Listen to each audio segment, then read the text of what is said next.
Faut-il invoquer Linkcha ou Topaz, voire même est-ce qu'il faut skip les deux?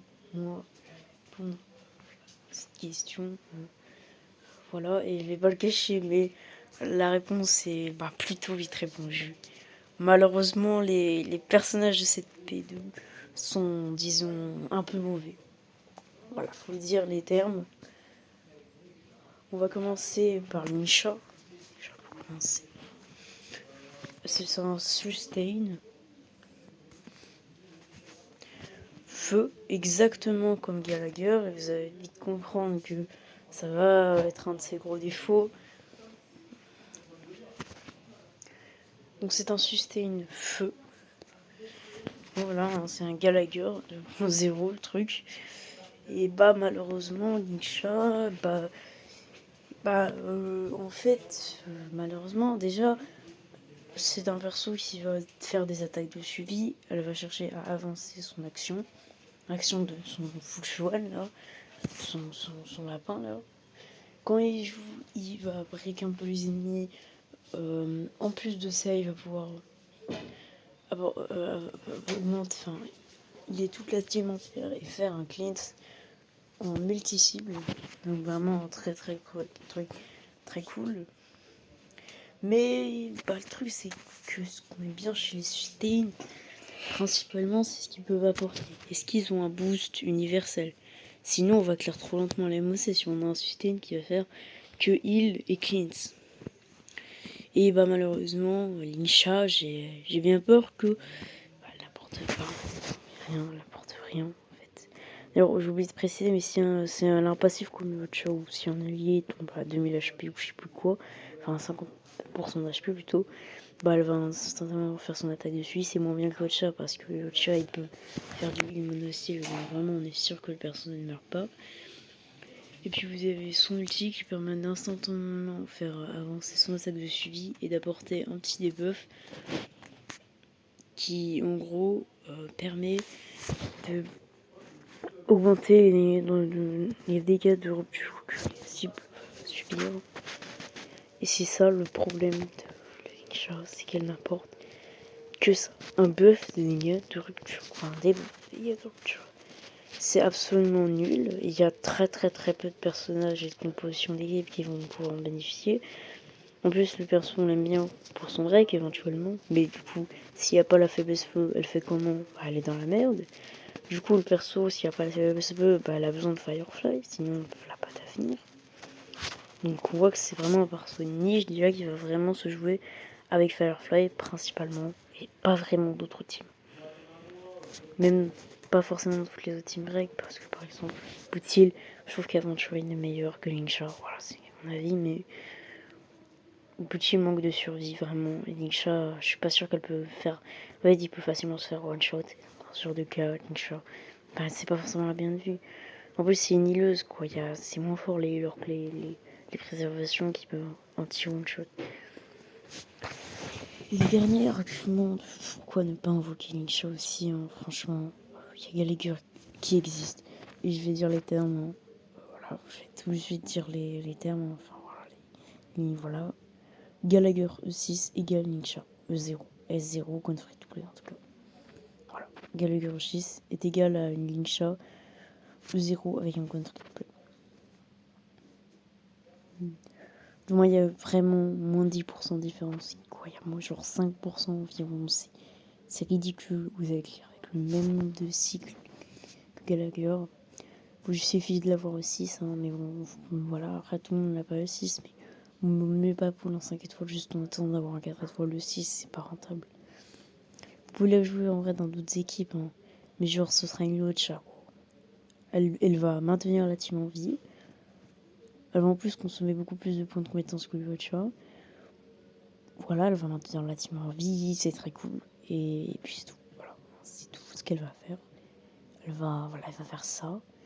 D'un côté, il y a Fukuzan qui buff le TC, ou qui buff l'énergie et l'attaque, et Aventurine qui fait du 20k par attaque de suivi, en plus de buffer les crits. Je me dis quand même que c'est la merde pour Linkcha qui n'apporte absolument rien par rapport à la concurrence. C'est pour ça que je ne conseille pas en free-to-play d'aller chercher Linkshot. Si vous pouvez aller chercher ça E1, donc vous êtes un cash player, là vous aurez un monstre qui sera bien meilleur que Gallagher. Mais si vous n'avez pas ça E1, même si vous avez Stonecoin, parce que voilà, la différence entre Gallagher et Linkshot est vraiment presque ridicule, il n'y en a presque pas. Donc clairement, si vous ne pouvez pas aller chercher ça E1, le personnage aura des performances similaires, un petit peu meilleures que Gallagher. Voilà, c'est simple. En gros, si vous voulez compliquer son kit, il faut cette E1 qui va lui permettre de briser 50% plus rapidement les ennemis, en plus de pouvoir baisser 20% la défense des ennemis. Ça la rendra bien supérieure à Gallagher, et là on sera bien plus que 5% de différence par rapport à Gallagher. Là on va monter beaucoup, d'un gros cran. En plus, là, elle sera probablement un healer monstrueux, un système monstrueux comme Aventurine et Uvovo. Elle sera monstrueuse, peut-être même la meilleure healeuse du jeu avec sa violence, ça devient une dinguerie. C'est vraiment un catch-jat, quoi. Le perso est bien sympathique en V0. Et c'est une masterclass, peut-être même un des meilleurs persos du jeu quand vous avez ça E1. Voilà, c'est ça en fait. C'est ça Linkshot. Enfin, en vrai, c'est pas vraiment un catch-jat, mais voilà, elle gagne beaucoup de DPS. Encore là, ça E1, voilà, c'est un peu la même chose en fait.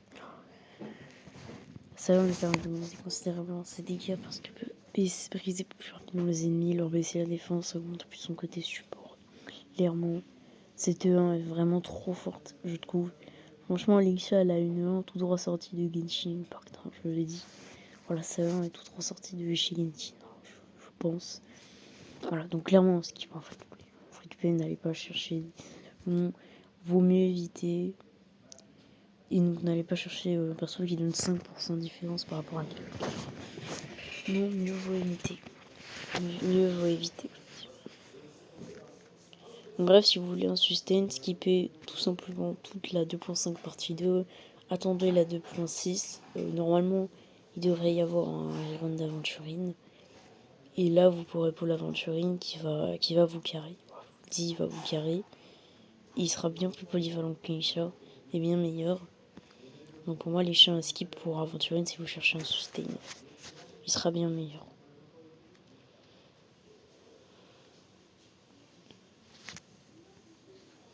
Ensuite, après Linkshot, il y a... Linkshot, du coup, va résumer facilement en skip. Voilà, un gros perso bien osef comme il faut. Hein, ça fait plaisir pour les free-to-play. On va enfin pouvoir économiser. On peut pas économiser tout le temps sur HCR, quand même. De grosses sorties, Fake Show et compagnie.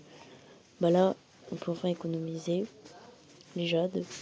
En ce qui concerne Topaz et Nimbus, malheureusement, j'ai parmi les persos qui vont avoir les Garen qui auront 2.6 et en plus après la 2.7 qui sera encore plus banger que la 2.6 au niveau des portails. Je dis quand même que les votes cachés c'est très risqué de miser sur Topaz. Personnellement j'aime bien le perso, il est très cool. Sauf que quand je l'ai pull, il y avait pas forcément non plus des gros portails. Hein. Ouais, il y avait après, bon aussi il y avait quand même un peu des petits portails un peu gros. Mais en vrai, il n'y avait pas non plus des giga portails. Hein. Genre 3 semaines après, il y avait Booty, il y avait des skips faciles. Là, Topaz, à ce moment-là, à l'heure actuelle, en fait, déjà, elle est plus si forte qu'à l'époque. Topaz n'est plus aussi forte qu'à l'époque. La force de Topaz, avant, c'était d'être vraiment le CDPS de la team avec suivi. Elle était irremplaçable, elle était de loin la meilleure option. C'était sa force. Voilà, c'était sa force. Aucun remplacement de Topaz pour la team attaque de suivi. Où la différence de casse était considérable.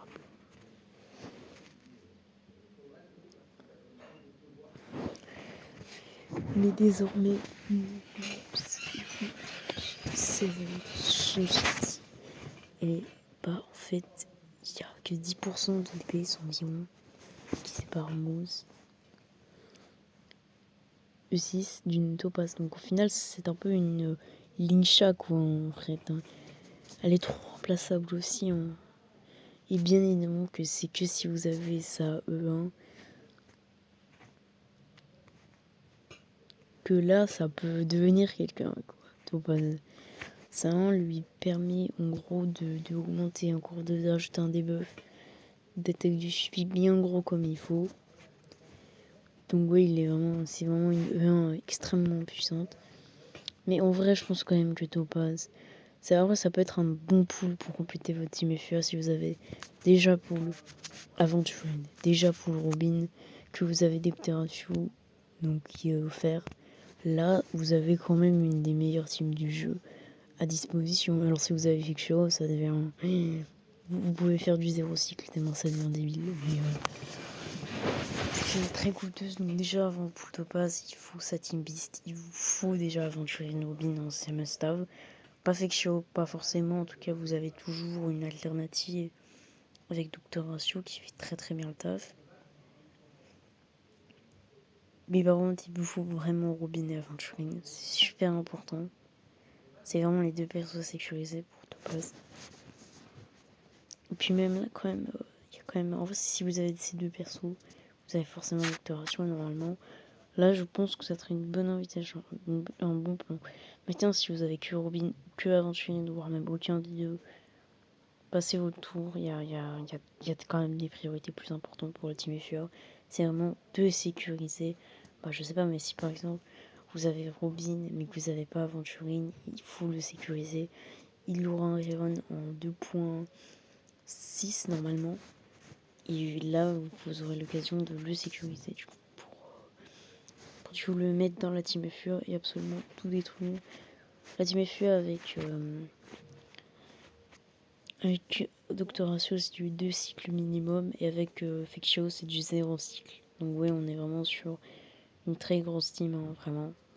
Donc si vous avez la team complète avec Topaz, bien évidemment, Aventurine et Robin, hein, c'est la trinité de la FUA, si vous pourrez dire. C'est vraiment les 3 goats pour la team FUA. Là, vous mettez Doctor Ratio, Fectio, vous allez détruire le game avec, c'est simple, hein, voilà.